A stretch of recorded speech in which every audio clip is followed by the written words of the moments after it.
రాజశేఖర్ రెడ్డి గారు ముఖ్యమంత్రిగా ఉన్నప్పుడు తీసుకున్న నిర్ణయాలనే మనం ప్రతి వేదిక మీద ప్రస్తావిస్తున్నాం.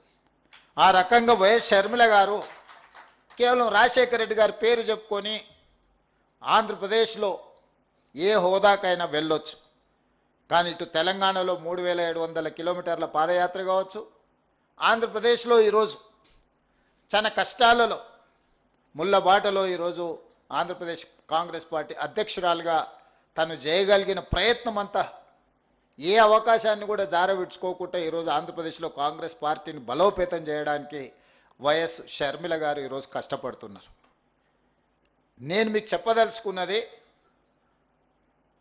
వారసత్వం ఉండి త్యాగాల పునాదులున్న రాజీవ్ గాంధీ గారు క్షేత్రస్థాయిలలో, తండాలలో, గూడాలలో, మారుమూల పల్లెల్లో పేదవాడు తలుపు తట్టి పేదవాడి గుండెకు చేరాలన్న ప్రయత్నము వైఎస్ షర్మిల గారు కూడా ప్రజల దగ్గరికి వెళ్ళి ప్రజల మన్ననలు పొంది ఈరోజు రాజకీయాలలో రాణించాలని చేస్తున్న ప్రయత్నము జిల్లా పార్టీ అధ్యక్షులుగా మీకు అందరికీ ఒక స్ఫూర్తినివ్వాలి అని నేను భావిస్తున్నా. కష్టము శ్రమ ఎప్పుడు ఊరికపోదు. మమ్మల్ని జిల్లా పార్టీ అధ్యక్షులను చేసింది కాబట్టి ఈ జిల్లా మీద మొత్తం మాది ఆధిపత్యం ఉన్నది. మేము ఈ జిల్లాలకు అధిపతులమైనమా అని ఒకవేళ మీరు ఎవరైనా భావిస్తే మొట్టమొదటి తప్పిదం అదే అవుతుంది. ఇది అధికారం కాదు. జిల్లా పార్టీ అధ్యక్షుడు అనేది ఒక బాధ్యత. ఈ బాధ్యత అనేది కుటుంబ పెద్దలాంటి బాధ్యత. పార్టీలో అన్ని రకాల నాయకులు ఉంటారు, అన్ని రకాల ఆలోచనలు చేసేవాళ్ళు ఉంటారు. షర్మిల గారు చెప్పినట్టు వితిన్ ద పార్టీలో కూడా భిన్నాభిప్రాయాలు చెప్పేవాళ్ళు ఉంటారు. ఇది ఈరోజు కాదు, 141 సంవత్సరాల క్రితం కాంగ్రెస్ పార్టీ మొదలైనప్పుడు మహాత్మా గాంధీ గారు ఉన్నప్పుడు కూడా వారి ఆలోచన విధానానికి భిన్నాభిప్రాయాలు చెప్పిన వాళ్ళు ఉన్నారు. ఆ రోజు నుంచి ఈ రోజు వరకు కాంగ్రెస్ పార్టీలో వివిధ సందర్భాలలో జాతీయ స్థాయి నాయకత్వంలోనే జాతీయ నాయకత్వం చెప్పేదానికి కూడా భిన్నంగా అభిప్రాయాలు చెప్పే సంస్కృతి కాంగ్రెస్ పార్టీలో ఉన్నది. ఇది ప్రజాస్వామ్య స్ఫూర్తిగానే తీసుకోవాలి తప్ప మనల్ని ఏదో వ్యతిరేకిస్తున్నారు లేకపోతే మనల్ని కాదంటున్నారు కాబట్టి ఇక వాళ్ళని అణిచివేయాలి, వాళ్ళని ఉండకుండా చూడాలి, వాళ్ళని పార్టీలో నుంచి బయటికి తరమాలి అనే ఆలోచన మీరు ఏదైనా చేస్తే మీరు పార్టీకి మేలు చేసేదానికంటే కీడు చేసేది ఎక్కువ అవుతుంది.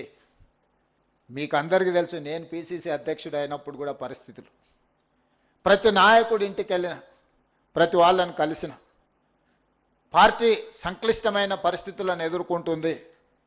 మీకంటే వయసులో అనుభవంలో చిన్నవాడినే అయి ఉండొచ్చు, కానీ పార్టీ నాకు ఒక అవకాశం ఇచ్చింది. మీరందరూ సహకరించండి, అందరం కలిసి కొట్లాడితే తప్పకుండా మనకు మంచి రోజులు వస్తాయి అని చెప్పి ప్రతి నాయకుడి ఇంటికి వెళ్ళి కలిసిన వాళ్ళందరూ వీలైనంత మేరకు నేను వెళ్ళి కలిసిన తర్వాత వాళ్ళందరూ కూడా పర్వాలేదు, మన దగ్గరికి అయితే వచ్చిండు కదా, తను చెప్పే ఆలోచన పార్టీకి ప్రయోజనం చేకూరుస్తుంది కదా, మనందరం కలిసి పనిచేస్తే అందరికీ భవిష్యత్తు ఉంటుంది కదా, మనం 5-10 మంది నాయకులం పోటీ పడ్డోళ్ళము పోట్లాడుకుంటే లక్షలాది మంది కార్యకర్తలు పార్టీని నమ్ముకున్న వాళ్ళకి అన్యాయం జరుగుతుంది కదా అని అందరూ పెద్ద మనసు చేసుకొని ముందుకు వస్తే సరిగ్గా 2.5 సంవత్సరాలలో మనం కాంగ్రెస్ పార్టీని 2.5% ఓట్ల నుంచి 40% ఓట్లకు తీసుకెళ్ళగలిగినాము.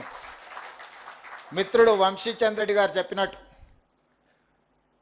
గ్రామ కమిటీలు, మండల కమిటీలు, జిల్లా కమిటీలు, రాష్ట్ర కమిటీలను వేసుకునే ముందు డిజిటల్ మెంబర్షిప్, అంతకుముందు మెంబర్షిప్ బుక్లు ఇస్తే ఊర్లో కూర్చొని ఒక నాయకుడు ఆ ఊర్లో తెలిసిన వాళ్ళందరూ మనకు కావాల్సిన వాళ్ళందరి పేర్లు రాసి మెంబర్షిప్లు ఇచ్చేది.